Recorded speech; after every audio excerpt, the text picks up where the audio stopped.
নারায়ণগঞ্জের রূপগঞ্জে দ্বিতীয় দফায় হত্যার উদ্দেশ্যে আবারও জাহাঙ্গীর মাহমুদ নামের এক সাংবাদিককে হত্যার উদ্দেশ্যে সন্ত্রাসীরা গুলি করেছে বলে অভিযোগ পাওয়া গেছে। প্রকাশ্যে দিবালোকে অস্ত্রশস্ত্র নিয়ে মহড়া ও গুলি করার ঘটনায় জনমনে চরম আতঙ্কের সৃষ্টি হয়েছে। পুলিশ ঘটনাস্থল থেকে গুলির খোসা উদ্ধার করেছেন।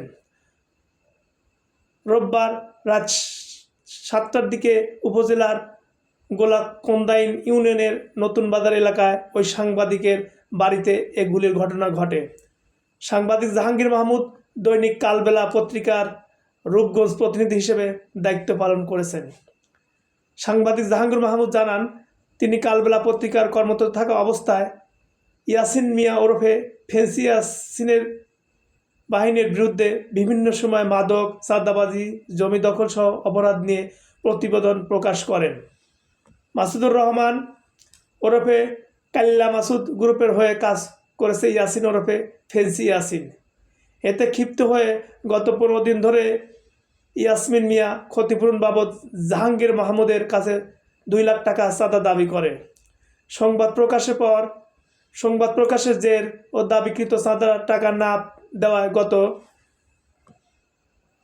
16 নভেম্বর রবিবার বেলা 11:30টার দিকে ইয়াসিন মিয়া ওরফে ফেন্সি ইয়াসিনের নেতৃত্বে কাজল, রাব্বিল, রকি, ইমন সহ 40-50 জনের সন্ত্রাসী বাহিনী দেশীয় অস্ত্র শস্ত্রে সজ্জিত হয়ে সন্ত্রাসীরা ইট দিয়ে শরীরের বিভিন্ন অংশ ও মাথা থেতলে দেয়।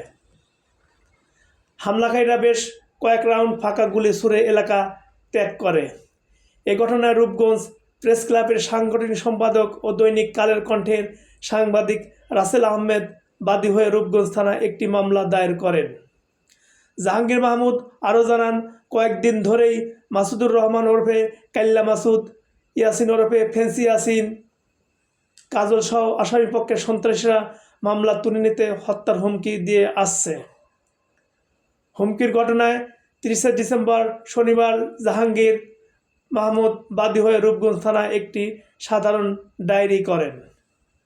গতকাল রোববার দুপুরে মামলার আসামি রব্বিল ও রকি নারায়ণগঞ্জ আদালতে জামিন চায়। আদালত আসামি রকিকে জামিন দিলেও রব্বিলকে জামিন না দিয়ে জেল হাজতে প্রেরণ করেন।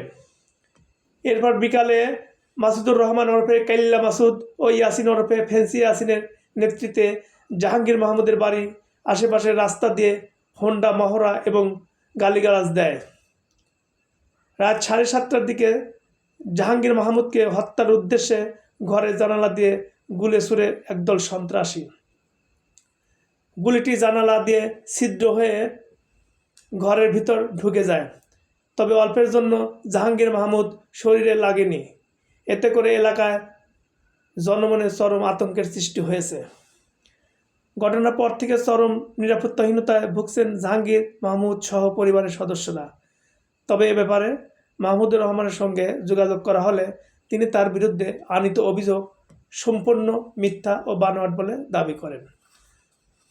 Bhulta police in charge inspector Mizanur Rahman ঘটনার সত্যতা স্বীকার করে বলেন, গুলির খোসা উদ্ধার করা হয়েছে, অপরাধীর চিহ্নিত করে গ্রেপ্তার ও অস্ত্র উদ্ধারের চেষ্টা চলছে।